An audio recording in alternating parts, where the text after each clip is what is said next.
Why No One Can Escape the Matrix, Part 2. Hello, I'm Mari Swaruu. These are a few more comments I'd like to add to my video about why no one can escape the Matrix. I'm leaving a link to that video here above right now. I know that the basic concept of the Matrix refers to everything on Earth's realm as some kind of digital or computer projection emanating from the moon, as many have described before me, and much like in the series of movies, The Matrix. But although there is a lot of truth to the digital part of existence, digital as in everything there has a numerical value, or a simulation, as described by some theoretical scientists on Earth.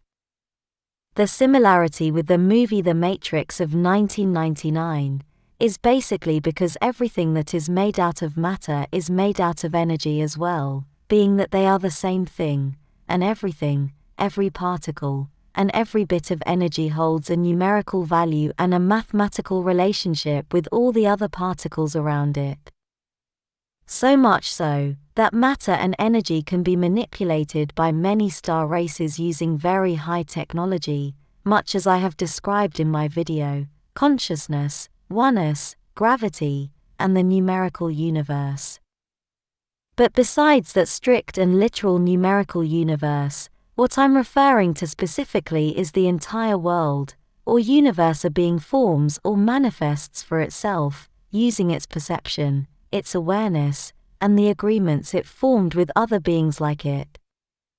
I mean the universe, world, or environment any sentient creature experiences, as if immersed in it, being that it is the mind of the sentient creature creating everything external to it, as a direct reflection of the creature's mentality.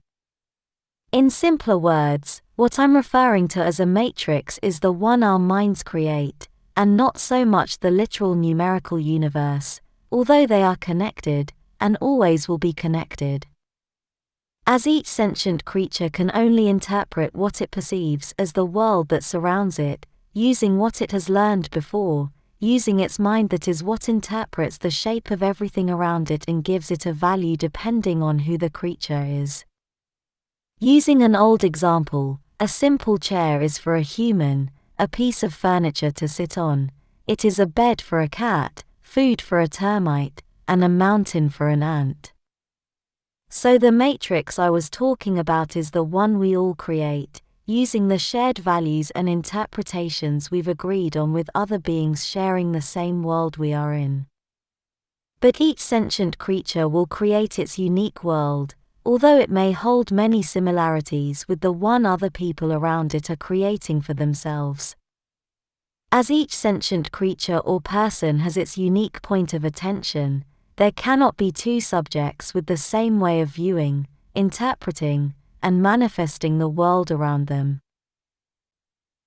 Each creature, with its unique point of attention, all the interpretations, and its way of viewing its surroundings, and the world around it, will define what and who it is, forming everything that its ego self is based on, therefore creating its identity.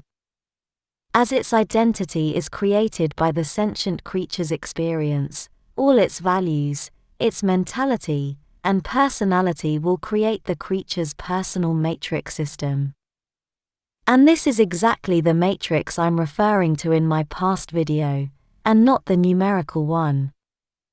As each creature is its matrix, be it that it may share most of what defines it with other similar creatures by their agreements of perception, it will take that personal matrix with it wherever it goes. And with it that, the subject will always interpret its surroundings with its perception lens made of all its values that have formed its very ego identity in the first place. The reason why I said that no one can escape the matrix is that each sentient creature is its own matrix, therefore it cannot escape itself. The creature will always take its matrix with it wherever it goes. This is a very strong reason why the Galactic Federation cannot simply free humans from Earth and let them freely roam the galaxy, because they would export all their not-so-advanced values to wherever they go. Let's face it, most humans on Earth simply are not ready to be interstellar.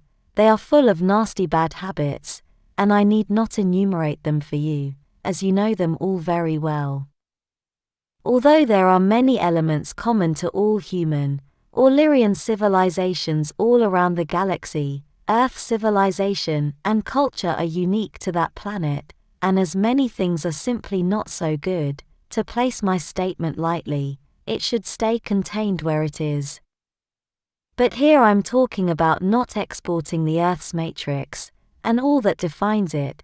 I'm not talking about individual people who are more than ready to become interstellar, with all that brings. Those people, mostly starseeds, are seen as guides for the rest of the population, simply because their values and ethics are simply so much more advanced than the rest of the population. And they are seen as guides from higher planes of existence, from the ethereal realms, and not only by the physical federation. Those guides are said to be there by choice, simply because they want to help other lesser advanced souls because they have already advanced in their soul journey and they know the way. The problem here is that although some Federation restrictions may be logical, for example, those that strive to contain the worst part of humankind there on Earth until they evolve on their own, the Federation's restrictions are also imposed on that much more advanced group of souls in a very unfair and unethical way. The Federation excuses itself by saying that a group of souls knew what they were up to when they decided to incarnate on Earth, with this disregarding the need of those souls to be able to expand and evolve on their own and in a free way, because those restrictions level them with the rest of the population when in fact they cannot be treated as average as their ethics and values are so much more advanced. And many of those advanced souls may have had enough of life on Earth, wanting to go back to their star family.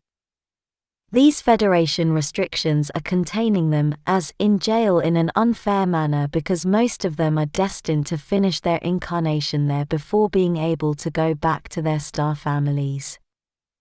But going back to why no one can escape the matrix, I was referring to no one can escape their own personal matrix, because they are that personal matrix itself.